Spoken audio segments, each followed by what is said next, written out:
তারা রুহের 5 ভাগ করেন এবং সেটা তারা কিতাবেও লিখে ফেলেছেন এবং সেটা নিয়ে তারা অনেক রকম গজল, নাত, সঙ্গীত তারা লিখেছেন। সেই রুহের 5 ভাগটা আবার এইভাবে করছেন, আপনারা যদি দেখেন সেটা দিয়ে যাইতে 1 লাখ বছর লাগবে একটা ইউনিয়ন পার হতে।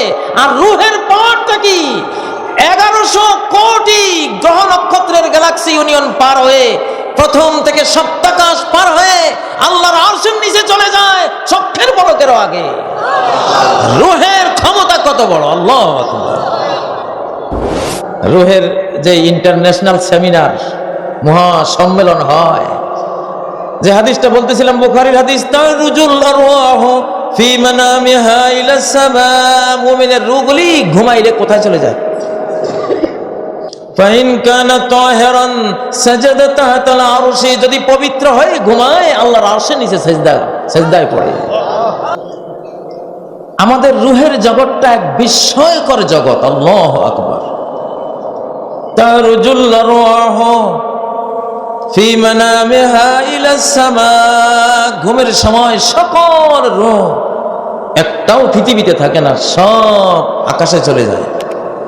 কোথায় চলে যায়? রূহগুলি, ইমানদারের রূহগুলি কোথায় চলে যায়? আসমানে চলে যায়। দেহ পিঞ্জরা ছেড়ে ঊর্ধ্বমুখী হয়ে যায়। আল্লাহু ইয়াতাওয়াফাল আনফুসা হিনা মাউতিহা, রূহগুলিকে আল্লাহ মৃত্যুর সময়ে কবজা করে নিয়ে নেন, হস্তগত করেন। কোন সময়? মৃত্যুর সময়। ওয়াল্লাতী লাম তামুত ফি মানামিহা, যে রূহগুলি এখনো, যে নফসের এখনো মৃত্যুর সময় আসেনি, সেই নফসকে, সেই রূহকেও আল্লাহ কবজা করেন, নিজের হাতের মুঠোয় নিয়ে যান। কখন? ফি মানামিহা, তার নিদ্রার সময়। কোন সময়? নিদ্রার সময়। আজকে 200 কোটি মুসলমান পৃথিবীতে আমরা আছি না নাই? 200 কোটি মুসলমানের রূহগুলি প্রতি রাত ঘুমের সময় আকাশে মিলিত হয় নাকি হয় না? এখন হৃৎপিণ্ড কেন চলে, সেটার জবাব আল্লাহর কোরআন থেকে নিতে হবে। আল্লাহ বলেন, ওয়ায়াসআলুনাকা আনির রূহ কুলির রূহু মিন আমরি রাব্বি ওয়া মা উতীতুম মিনাল ইলমি ইল্লা কলিলা। আল্লাহ তাআলা বলেন, মুহাম্মদ সাল্লাল্লাহু আলাইহি ওয়াসাল্লাম, অবিশ্বাসীরা আপনাকে রূহের ব্যাপারে প্রশ্ন করে, আপনি বলে দিন, হে রাসূল, রূহ হচ্ছে আমার রবের একটা আদেশ মাত্র। আল্লাহর হুকুমে, আল্লাহর আদেশ, রূহটা অন্তরের মধ্যে আছে, সিনার মধ্যে আছে, সেই রূহটাই তো আসল মানুষ। আর বাইরে দেহটা, এটা তো পিঞ্জিরা, এটা তো একটা জেলখানা, ঠিক কিনা বলেন? মানুষটা কই? কথা বলে না। মানুষের মূল সত্তাটা কই? রূহ। আর এটা তার দেহ। ভালো করে বুঝেন, এই রূহ আর দেহ মিলে কি মানুষ।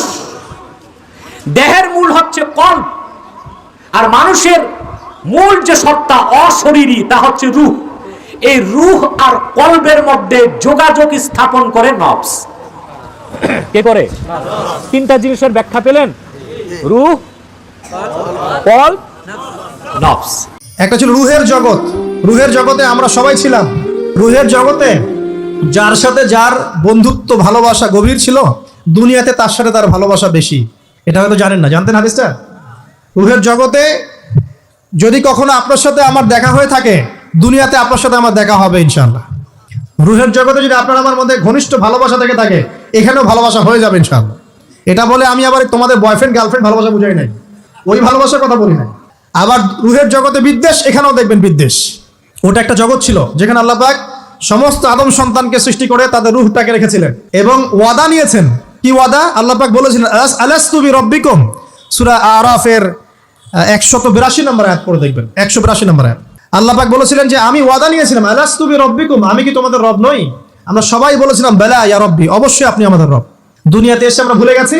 এই ভুলে যাওয়াটা মনে করায় দেওয়ার জন্যই আল্লাহ পাক আসমানি কিতাব নাজিল করেন, নবী রাসূল পাঠান, আমাদের কান পর্যন্ত ইসলামের দাওয়াত পৌঁছে দেয়, যাতে আমরা মনে করতে পারি। এবার আসেন রুহের জগতের পর আসলাম এই যে দুনিয়ার জগৎ। কোন মানুষ যদি জান্নাতি হন, তার রূহ কবজ করার জন্য ফেরেশতাদের একটা বিশাল দল আসে। তারা এত সুন্দর করে আসে, উপস্থাপন হয় ওই লোকের সামনে যে তাদের আচার আচরণ, তাদের ওই লোকটাকে অভিবাদন জানিয়ে আখিরাতের জগতে নিয়ে যাওয়ার জন্য, ওয়েলকাম জানানোর জন্য আসার যে ব্যবস্থাপনা, দামি মূল্যবান পাত্র, রুমাল, সেখানে রূহ কবজ করে নেওয়া, সেগুলোর জন্য যে আয়োজন থাকে, এটা দেখতে দেখতে সে আল্লাহর বান্দা, নেককার বান্দা, ইমানদার মানুষটা, জান্নাতি মানুষটা হাসতে হাসতে তার রূহটা বের হয় এবং দুনিয়া থেকে চলে যান। অর্থাৎ খুব আনন্দের সাথে তিনি চলে যান। আর এর বিপরীতে যেই লোকটা জাহান্নামী, তার রূহ কবজ করার জন্য ফেরেশতাদের একটা দল আছে, কিন্তু তারা এতটা ভয়ঙ্কর ভাবে উপস্থাপিত হয়, এতটা তীব্র ভয়ঙ্কর রূপে তার সামনে আবির্ভূত হয়, উপস্থাপন করে নিজেদেরকে, যে সে দৃশ্য দেখে তার হাহাকার শুরু হয়।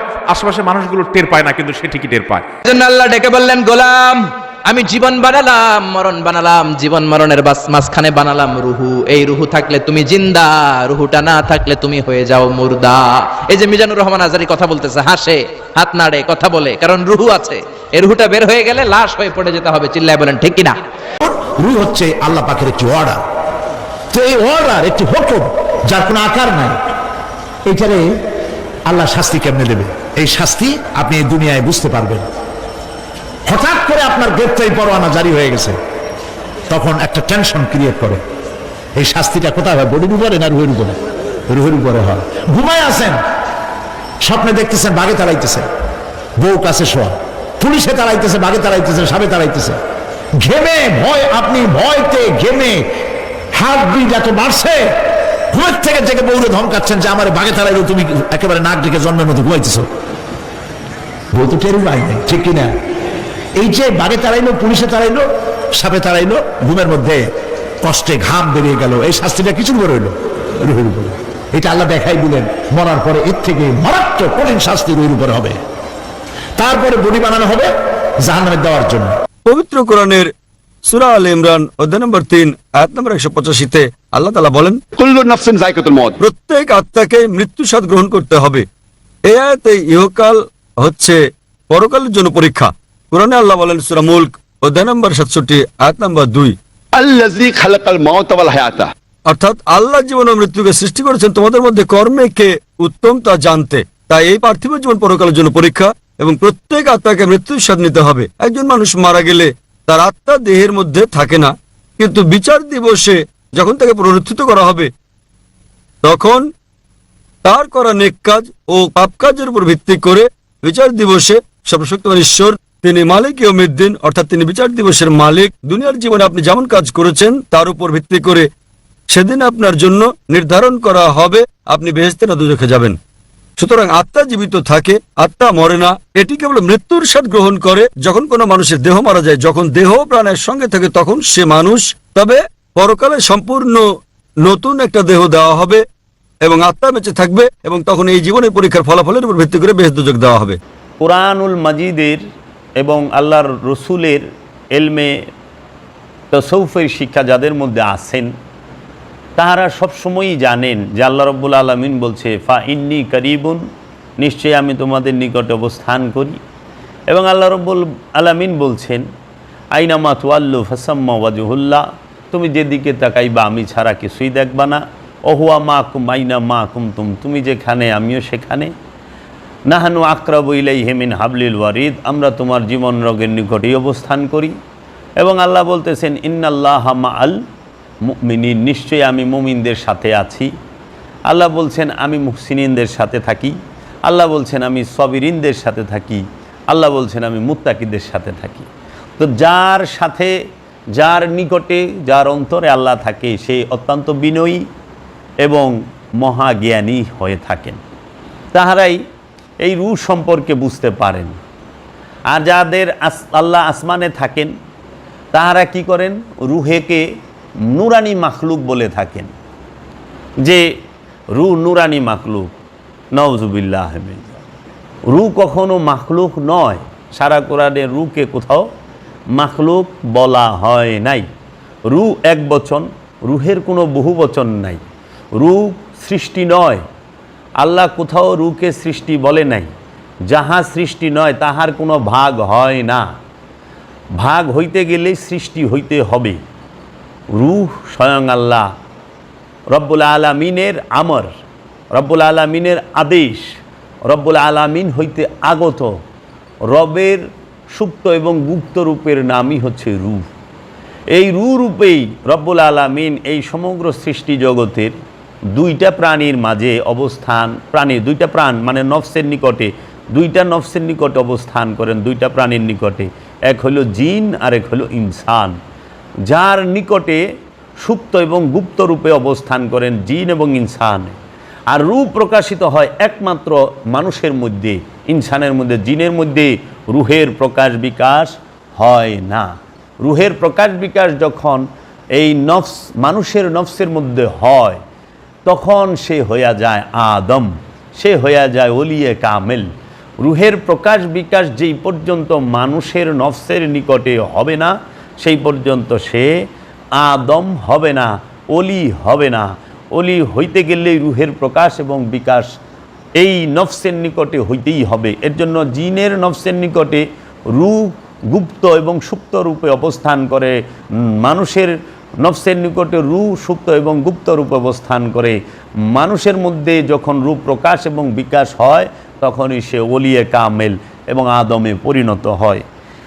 এখন আমাদের সমাজে কিছু অনেক জ্ঞানীগুণী জন আছেন, বিজ্ঞজন আছেন, যারা রূহ সম্পর্কে তাদের স্পষ্ট ধারণা নাই, না বুঝার কারণে তারা রুহের 5 ভাগ করেন এবং সেটা তারা কিতাবেও লিখে ফেলেছেন এবং সেটা নিয়ে তারা অনেক রকম গজল, নাত, সঙ্গীত তারা লিখেছেন।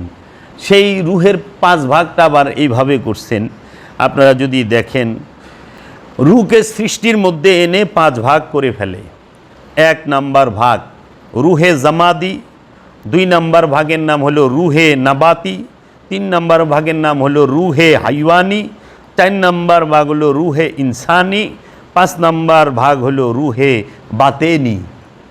তাহলে এইখানে যে 4 নাম্বার, এই 3 নাম্বার যে বিষয়টা রুহে হাইওয়ানি, মানে হাইওয়ান শব্দের অর্থ হলো জানোয়ার, আর রুহ মানে হচ্ছে রবের আদেশ, আমর। তো জানোয়ারের মধ্যে, পশুর মধ্যে আল্লাহ রূহ কিভাবে ফুঁকে দিল, এই দলিলটা তারা কোরআনুল মাজিদে, দর্শনে, রসুলের হাদিসে কোথায় পাইল? এখন যদি আপনি রুহের 5 ভাগ করেন, যারা আপনারা রুহের 5 ভাগ করছেন এবং এটা নিয়ে অনেক উচ্চবাচ্য বলতেছেন শ্রদ্ধেয় জ্ঞানীগুণী জনেরা, আপনাদের কাছে আমার একটু প্রশ্ন থাকে যে আপনি যদি রূহকে সৃষ্টির মধ্যে এনে 5 ভাগ করেন, তাহলে নফস বিষয়টা কোথায় যাবে? কোরআনের নফস এবং রূহ সম্পর্কে স্পষ্ট বলা আছে।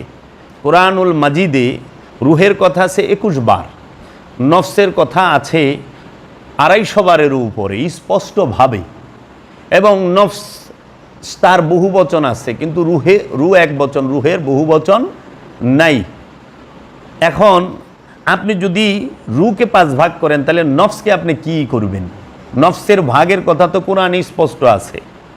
সারা কোরআনে এক জায়গায় কি আপনারা দেখাতে পারবেন সূরা ফাতিহা থেকে নিয়ে সূরা নাস পর্যন্ত 6236 আয়াতের মধ্যে যে আপনারা দেখাবেন রুহে হাইওয়ানি শব্দটা আছে, রুহে বাতিনি নাবাতি শব্দটা আছে, রুহে জামাদি শব্দটা আছে, রুহে ইনসানি শব্দটা আছে, রুহে বাতিনি শব্দটা আছে? আপনারা সারা জীবন চেষ্টা করলেও সারা কোরআনের একটি আয়াত থেকে দলিল পেশ করতে পারবেন না। আর রুহের কোনো বহুবচন নাই, এটা আমি আপনাদের সামনে স্পষ্ট বললাম। আপনারা যদি না জানেন, আপনারা এইটা একটু গবেষণা করে দেখবেন রূহ সম্পর্কে যে 21টি আয়াত আছে, আর যদি তা না পান আমার কাছে এসে নিয়ে যাবেন রূহ সম্পর্কে 21টি আয়াতের দলিল।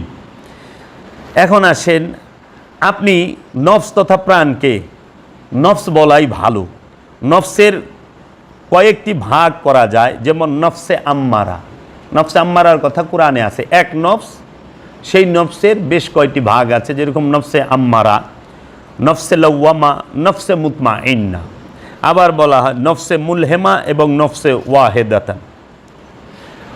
এবং এই নফসের আবার যে এই ভাগ, নফসে আম্মারা, নফসে লওয়ামা, নফসে মুতমাইন্না, নফসে মুলহেমা, আবার এই নফস অনেকের হয়, যেরকম আপনারা নফস আর রুহের ভাগ না বুঝতে পেরে যেইটা নফসের সাথে হবে সেইটা আপনারা যা লাগাই দিয়েছেন রুহের সাথে। সেটা কি? নফসে ইনসানি, মানুষের নফস প্রাণ, নফসে জিন্নি, জিনের প্রাণ, নফসে হাইওয়ানি, জানোয়ারের প্রাণ, নফসে সাজারা, গাছের প্রাণ, এই যে উদ্ভিদের প্রাণ, এবং নফসে এরকমভাবে যদি আপনি বলেন যে ওই জামাদাত, যেটা জমা হয়ে থাকে, পাথরও আমরা দেখি যে ছোট থেকে বড় হয়, তার প্রাণ আছে কি না এটা জীববিজ্ঞানীরাই বলতে পারবে ভালো। তাহলে আপনারা এই স্থলচর এবং জলচর এবং আকাশচর, এই তিনের মধ্যেই, পৃথিবীতে, আসমানে এবং পানির মধ্যে যে প্রাণীগুলো আছে সমস্ত প্রাণীর নফস আছে, এবং এই নফসগুলোর স্তর আছে, ভাগ আছে প্রাণগুলোর।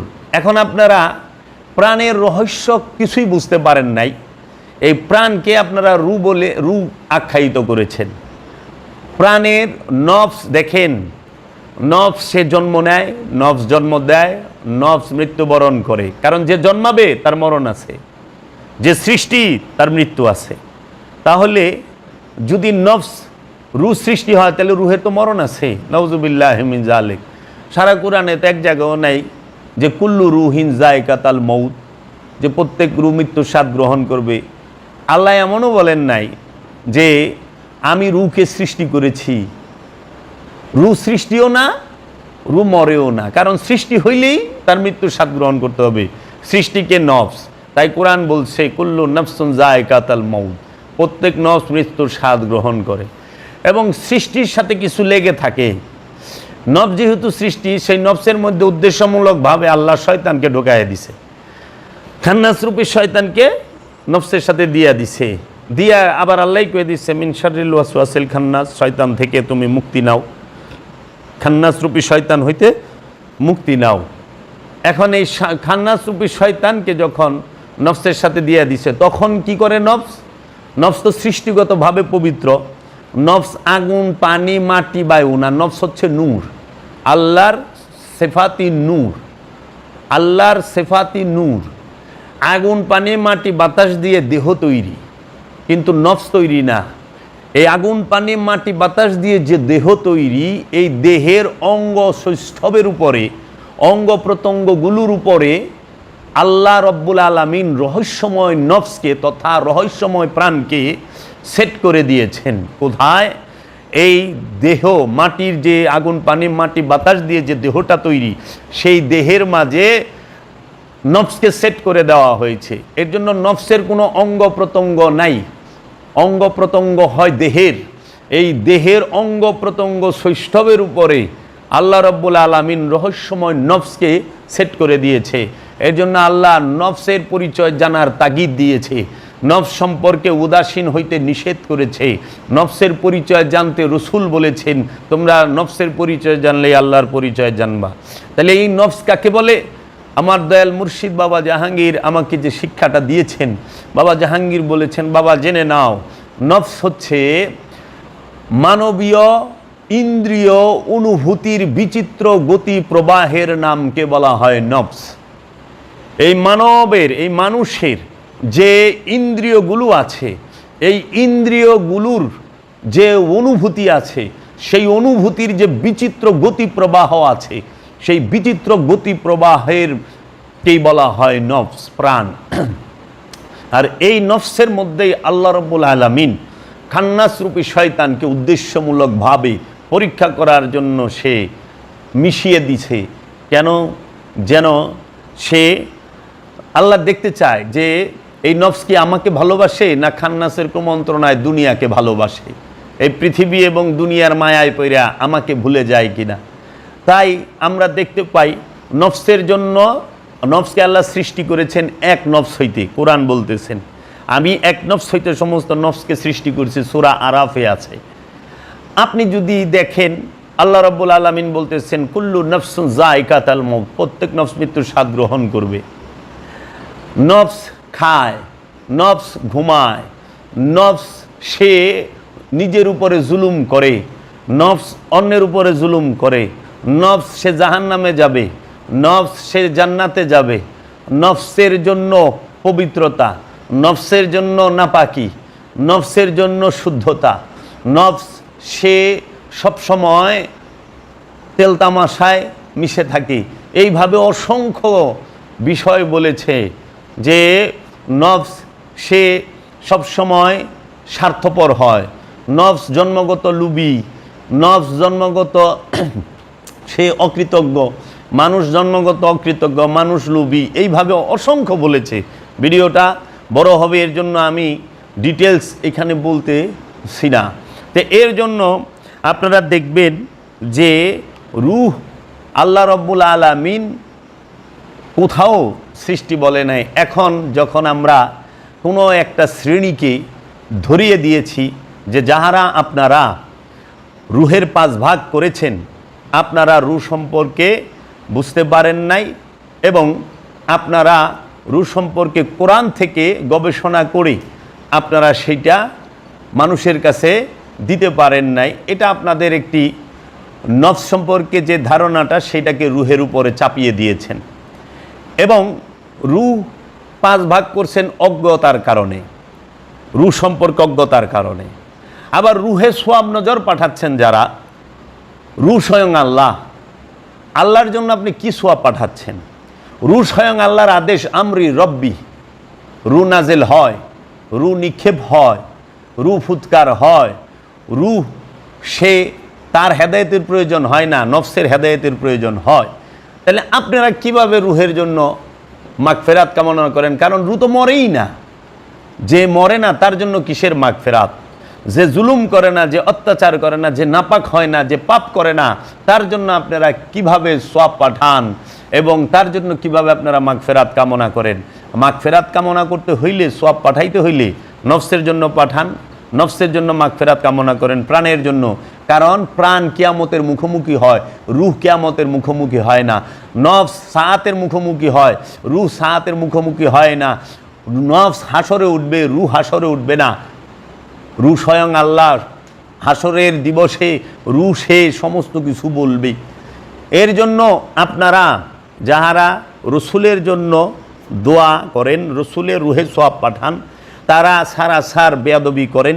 কারণ আল্লাহ রসুলের থেকে যোগ্য পাত্র আপনারা কেহই নন।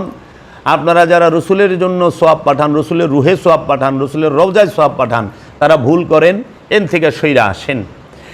আপনারা কি করেন? নিজের জন্য মাগফিরাত কামনা করেন, নিজের নফসের জন্য দোয়া চান, আত্মীয় স্বজন যাহারা আপনার আছে তাদের জন্য হেদায়েতের জন্য দোয়া চান, আপনারা রসুলের উসিলায় দোয়া চান, কিন্তু রসুলের জন্য দোয়া করতে যায়েন না। এটা কিন্তু এই যারা রসুল মানেন না, রসুলকে ছোট করে দেখেন, তাদের সূক্ষ্ম চক্রান্ত। এই চক্রান্তের ফাঁদে আপনারা পা দিয়েন না। আর রূহ মরে না, তাই রূহের জন্য মাগফিরাত নাই। রূহ স্বয়ং আল্লাহ। যারা রূহে সওয়াব পাঠায় তারাও ভুলে আছেন, যারা রূহে 5 ভাগ করেন তারাও ভুলে আছেন, যারা রসুলের জন্য দোয়া করেন তাহারাও ভুলে আছেন। আপনাদের এই ভুল আশা করি সংশোধন করবেন। আর যদি আপনারা এই ঠেটামি করেন, গোরামি করেন, তাহলে এটা আপনাদের নফসের উপরেই জমা থাকবে। আর আপনারা যে ছোট করে যাদেরকে কথা বলেন যে আপনারা 40 দায়রার, 24 দায়রার, এই দায়রা আর এই 40 সবক আর 24 সবক দেয়া যে আপনারা কি করছেন সেটা তো আমরা বুঝতে পারি। সারাটা জীবন মানুষকে ভুল শিক্ষা দিয়ে গেলেন, এর দায়ভার আপনাকে নিতে হবে। আপনারা কোনোভাবেই এই সহজ সরল মুরিদ, সহজ সরল মুসল্লি, সহজ সরল মানুষেরকে যে বিপথে নিছেন এবং তাদেরকে যে আপনারা ভুল শিক্ষা দিচ্ছেন, এই দায়ভার আপনারা এড়াতে পারবেন না। হয়তো গায়ের জুড়ে আপনারা 2টা গালি দিতে পারবেন, কিন্তু আপনারা কখনোই সত্য দিতে পারেন নাই, পারবেন না, যে পর্যন্ত না শুধরাবেন।